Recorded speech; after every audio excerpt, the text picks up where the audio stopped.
I never imagined I'd end up in a legal battle with the president of my homeowners association. But life has a way of throwing curveballs when you least expect it.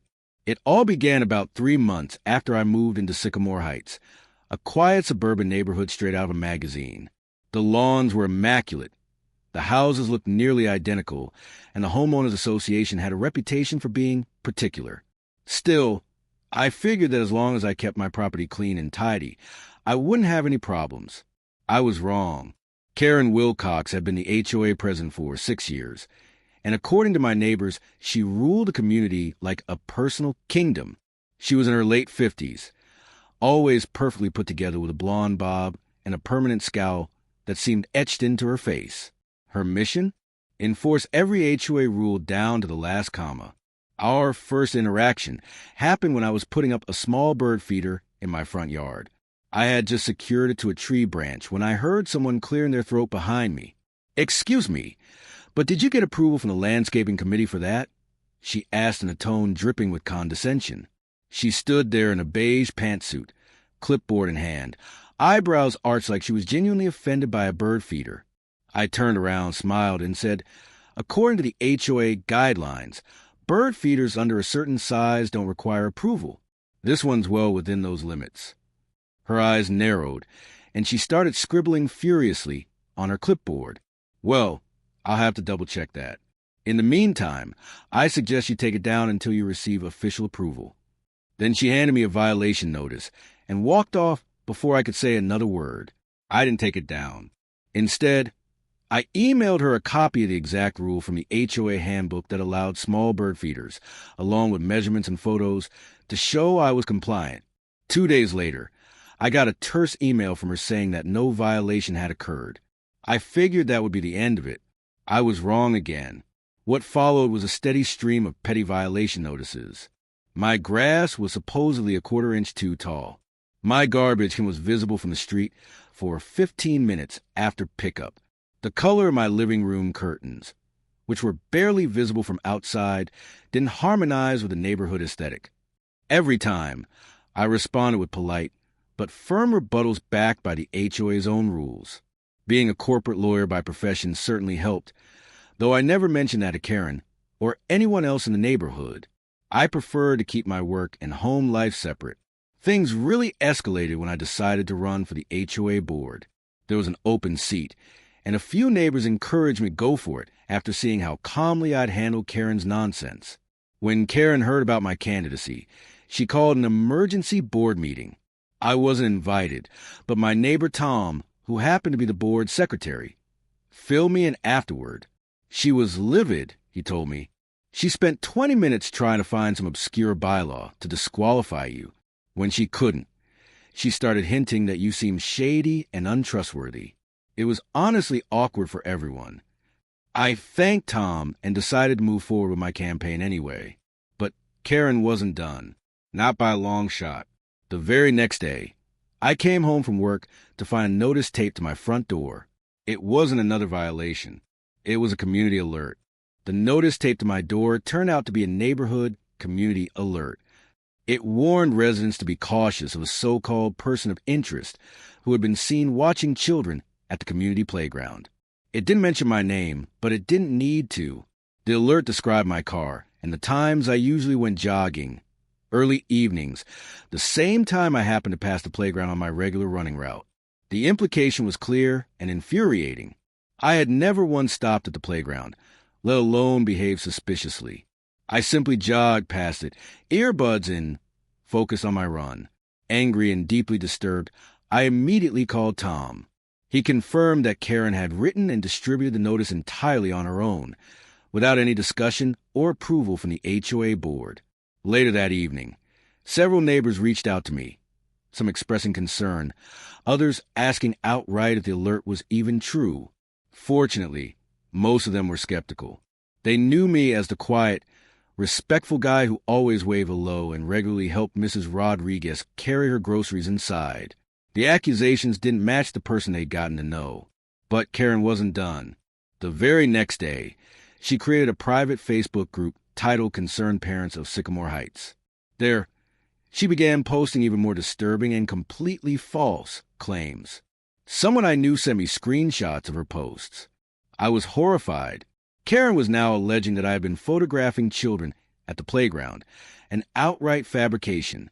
Worse, she claimed to have evidence and encouraged residents to call 911 if they saw me anywhere near the area. I knew then that this wasn't just petty harassment anymore. These kinds of false allegations can destroy someone's life. Careers, reputations, even personal safety. Everything was on the line. So I acted quickly. I reached out to a colleague who specializes in defamation law. We decided the first step was to send Karen a cease and desist letter, followed by a lawsuit if she didn't publicly retract her statements. The very next morning, a process server hand-delivered the letter to Karen. In it, we outlined all her false claims, demanded a full public retraction within 24 hours, and made it clear that legal action would follow if she failed to comply.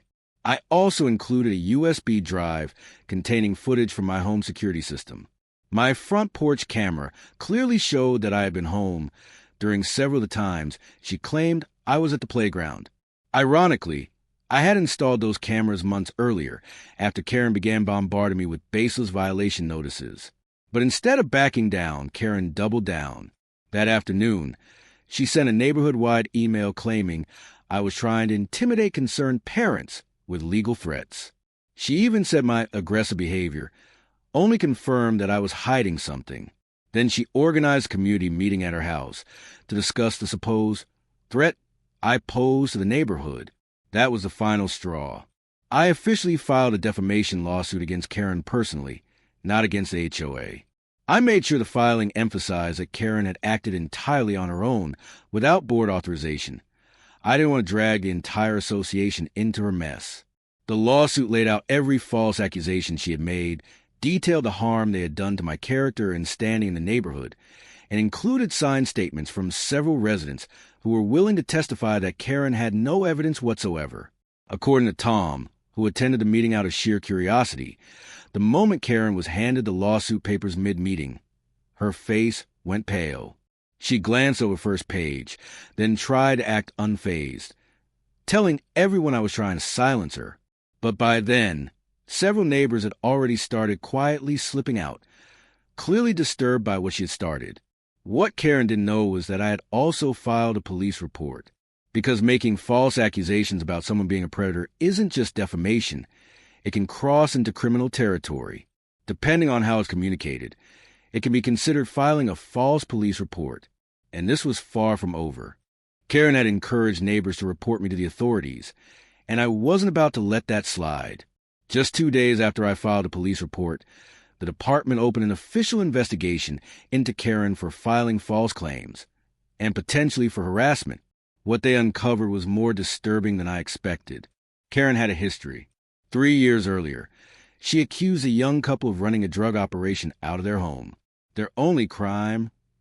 Questioning her decision to increase HOA fees.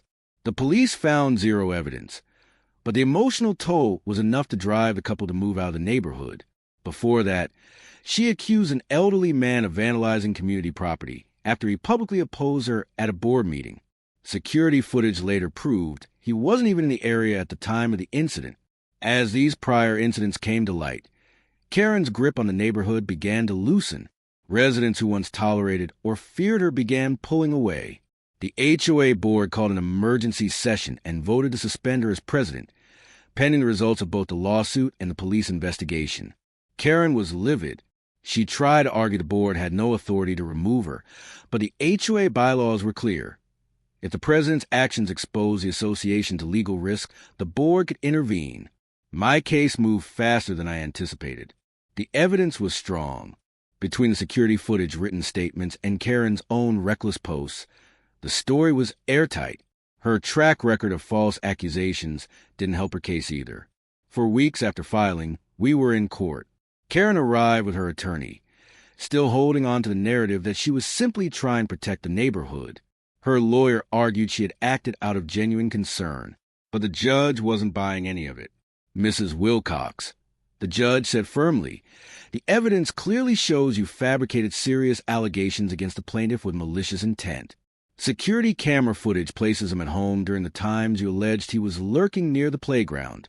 Multiple witnesses have testified that these claims only began after he announced his candidacy for the HOA board, indicating retaliation, not concern. The courtroom was silent.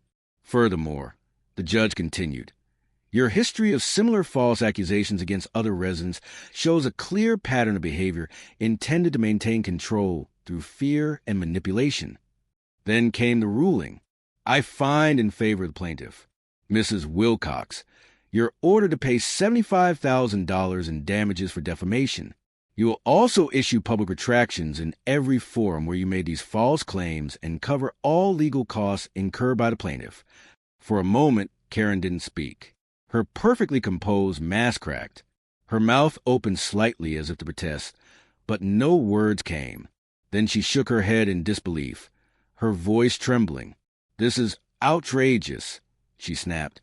"I was protecting our community. You can't do this to me." The judge stared her down. "Mrs. Wilcox, I suggest you control yourself in my courtroom."